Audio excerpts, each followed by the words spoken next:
It's a show stealer on paper.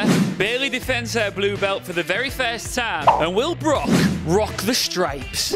I'm Iain Chambers, and this is your WWE Stomping Grounds preview. Lots of rematches, some fresh feuds, and a steel cage for good measure.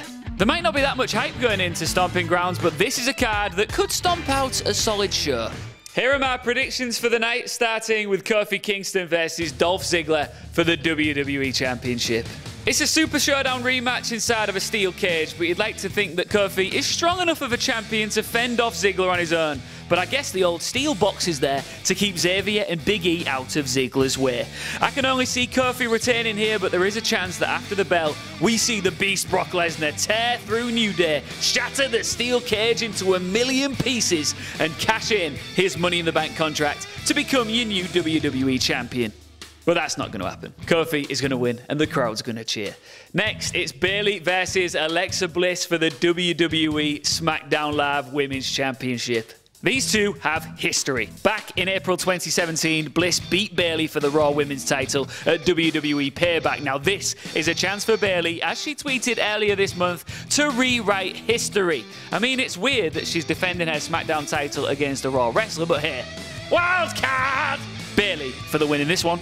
Next, Samoa Joe versus Ricochet for the United States Championship. Joe can still go at the highest level and has been putting on classic matches with athletes half his size for decades. Now, this match on paper has me very, very excited. It's another chance for Joe to go out there and show the WWE audience how he can work with a high flyer. And for Ricochet, it's an opportunity to not only win his first piece of main roster gold, but to put on a showcase match with a bona fide main eventer. It's going to be a gutsy performance from the challenger, but the champ is going to maintain his firm grasp of the title. All right, BRYAN and ROWAN versus Heavy Machinery for the WWE SmackDown Live Tag Team Championships. Daniel Bryan is still the man and one of wrestling's best heels today, but it's easy to forget that he's one half of the SmackDown Tag Team Champions. Partly because of the tag team roster on the blue brand being pretty thin. Now, Otis and Tucker are the most serious contenders in the division right now, but I can't see them taking the gold. The Eco Warriors will retain, and Heavy Machinery will hopefully come out of this looking a bit more legit.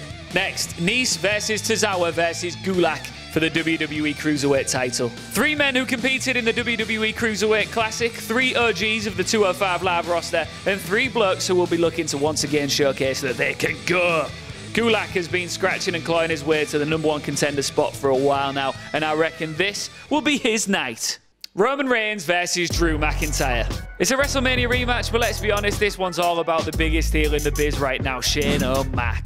I have been loving Shane recently. In my opinion, this is the best version of his character we have seen since he first appeared in the early 90s. This one is only going one way. Shane screws Roman, Drew gets the win, and this feud unfolds for a couple more months until Reigns throws Shane off of some form of a massive structure.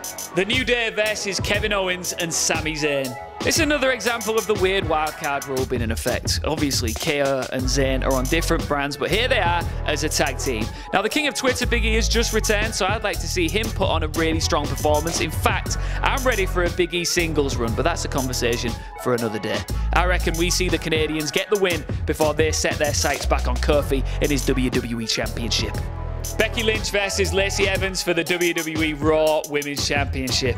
It's another rematch, and you know what? I smell an upset here. Vince is obviously very high on Evans, and you can see why. She's very charismatic, very confident, but of course, she's not on Lynch's level after the bell rings. This is Lacey's second shot at the title, and I can't see her needing a third. A controversial win, followed by Becky being back on the hunt for revenge, is my prediction. Seth Rollins versus Baron Corbin for the Universal Championship with a special guest referee to be announced. No one is expecting this to just be Seth Rollins versus Baron Corbin with Mike Chioda as a special referee. You just can't book Rollins versus Corbin unless you have something pretty big up your sleeve, and it doesn't get much bigger than Brock Lesnar. Now, you could argue there's no chance Lesnar would show up at the pay-per-view without being advertised, and that's a fair point. However, he wasn't advertised for Money in the Bank either. I say we see Brock as the special referee, but he doesn't cash in his contract. Mind games, baby. They're going to milk this one for all it's worth. Seth will retain, and he'll go home with the belt.